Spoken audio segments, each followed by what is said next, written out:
دعائیں کیے، روئے، لیکن ان کو یہ دور نہیں ملا. لیکن آج ہمارے کو ایسا زبردست دور ملا ہے کہ کئی سپریم کورٹ کے ججز ہمارے ساتھ ہیں، انسانیت کی آواز بن کے ٹھہرے ہوئے ہیں. وَكَرَّمَ آدم الاسماء، کیا آتا ہے کہ آدم کو ہم نے عزت دی. جی. تو اس عزت کے لیے تو ہماری ذمہ داری یہ ہے کہ ہم جو اوپر دکھ رہا اس کھارے پانی کو نہ دیکھیں، بلکہ انسانی دلوں کے اندر جو ہے میٹھے پانی کی نہریں ہیں، نیکیاں ہیں، اس کو ہم مطلب اس کے دل پہ جو بھی غلاظت، اس کی جو بدعمالیوں کی وجہ سے، اس کو بہت صبر کے ساتھ، بہت ثبات کے ساتھ، بڑی محبت سے، مطلب ایک ڈاکٹر جیسا جو ہے اپنے مریض سے نفرت نہیں کرتا، بڑی محبت کے ساتھ اس کی جو بھی خرابی اس کو صاف کرتا ہے، اور اس کی زندگی کا جو ہے وہ ہوتا ہے. تو ہم بھی انسانوں سے محبت کریں، ان کی خرابی سے نفرت کریں، لیکن انسان سے نہیں. تو ہم اگر ایسی کوشش کریں گے تو ہندوستان تو کیا پوری دنیا جو ہے صحیح معنوں میں دامن رحمت میں آ سکتی ہے. بالکل.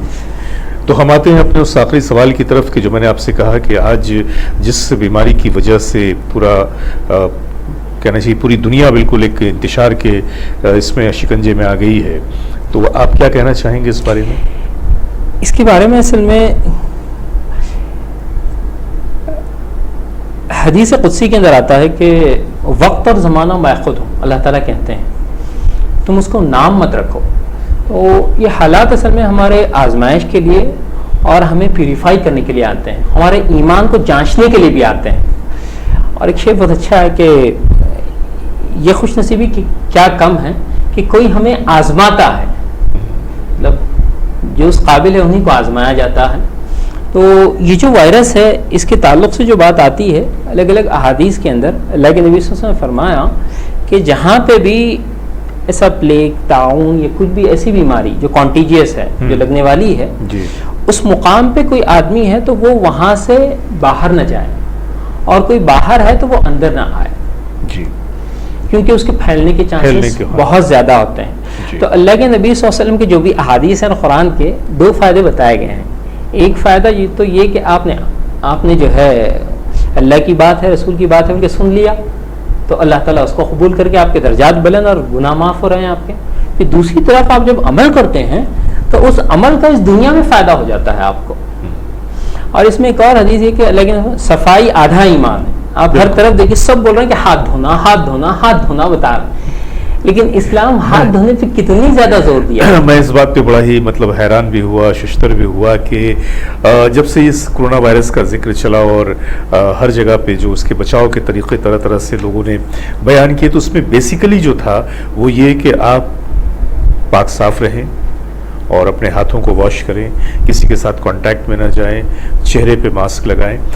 ان سارے لوازمات میں جو لوگ گھر چکے ہیں یا گھرے ہوئے، ان سے پرے میں ایک بات آپ سے یہ کہنا چاہوں گا کہ پھر وہی مذہب اسلام، جیسا کہ میں نے آپ کہا کہ it's a science of life, زندگی جینے کا طریقہ. اب اگر ہم سائنس کی بات کریں اور مذہب اسلام کی بات کریں تو دیکھیے اب ہمارے یہاں وضو کے روپ میں وہ نعمت عطا کر دی گئی ہے، 1400-1500 سال پہلے سے عطا کی ہوئی ہے کہ ایک شخص، اس کو آپ مذہب کی روشنی میں نہ دیکھیں، آپ اسے علم کی روشنی میں دیکھیں، آپ اسے ہائیجین کی روشنی میں دیکھیں کہ ایک شخص جو دن میں 5 مرتبہ اپنے منہ میں قلی کرتا ہے، دانتوں کی صفائی کرتا ہے، ناک کی صفائی کرتا ہے، کانوں کی صفائی کرتا ہے، چہرے، ہاتھ، پاؤں، ان تمام اپنے جسم کے خاص حصوں کو جو کہ آپ کے کھلے ہوئے ہیں، اگر دن میں 5 دفعہ انہیں دھوتا ہے تو اس شخص کے پاس کورونا کے پھٹکنے کا سوال نہیں ہوتا، کیونکہ وہ شخص ہر وقت پاک صاف ہے، ہر طرح کی آلائش سے وہ بچا ہوا ہے. تو ہمارے یہاں اگر دیکھا جائے تو نہ صرف یہ کہ آج کی بات ہے، بلکہ جب سے مذہب اسلام وجود میں آیا تب سے لے کر ہم بس کیا ہے کہ ہم لوگوں نے، جیسا کہ میں نے آپ سے کہا کہ ہم لوگ جڑ سے الگ ہو گئے، ہاں جڑوں سے دور ہو گئے. آج کی نسل جو ہے وہ نماز سے دور ہے. اب نماز سے دور ہے تو ماسک کا ان کو خطرہ ہے، انہیں وہ سینیٹائزر کی، آج کل تو ہمارے یہاں شہروں میں بکری اتنی بڑھ گئی ہے کہ اگر جائیے تو سینیٹائزر نہیں ملتا، ماسک نہیں ملتا. لیکن مجھے لگتا ہے کہ اگر پھر وہی جڑوں سے لگنے والی بات ہے، اگر ہم پھر سے اگر تائب ہو کر، کیونکہ صرف تائب ہونا ضروری نہیں ہے، تائب ہو کر پھر واپس آنا بھی ضروری ہے، عمل بھی ضروری ہے. تو اگر ہم تائب ہو کر اور پھر سے اگر پکڑ لیں اپنی جڑوں کو، اس رسی کو، تو کامیابی پھر ہم سے دور نہیں ہے. اور یہ کوئی کرونا ورونا یہ جو ہے، یہ صرف جیسا کہ آپ نے کہا ہر عہد میں ایک خاص مدت کے بعد اللہ تعالیٰ اپنے بندوں کو آزماتا ہے. یہ ہماری آزمائش کا وقت ہے، ہمارے دلوں کو پیوریفائی کرنے کا وقت ہے. تو مجھے لگتا ہے کہ ہم اسے صرف بیماری کے روپ میں نہ دیکھیں، بلکہ اس طرح سے خدا کی رحمت مان کر چلیں کہ شاید اسی بہانے ہم کرونا وائرس سے جو موت کا ایک خدشہ پیدا ہو جاتا ہے اور لوگ ڈر جا رہے ہیں، شاید اسی بہانے ہم اللہ کی طرف راغب ہو سکیں، اللہ سے جڑنے کا ایک موقع مل اللہ سے. بہترین وہی میں کہہ رہا ہوں، کیونکہ اللہ مسبب الاسباب ہے، اللہ کے ہر کام میں سبب ہے، اور خدا جب چاہے ایک اشارے سے سارے معاملات سدھر سکتے ہیں. تو بہرحال آپ سے آج ہماری گفتگو بہت اچھی رہی، بہت خوبصورت رہی. آپ نے بہت ساری چیزوں پہ پردے اٹھائے، اور ہمارے دیکھنے والوں نے بھی آج کی اس ملاقات کو بہت ہی دل سے دیکھا ہوگا، ہماری باتوں سے بہت ہی محظوظ ہوئے ہوں گے. ہم آپ کا شکریہ ادا کرتے ہیں، اور اب آپ سے اجازت لیتے ہوئے میں اپنے دیکھنے والوں کی خدمت میں اپنا سلام پیش کرتا ہوں. خدا حافظ.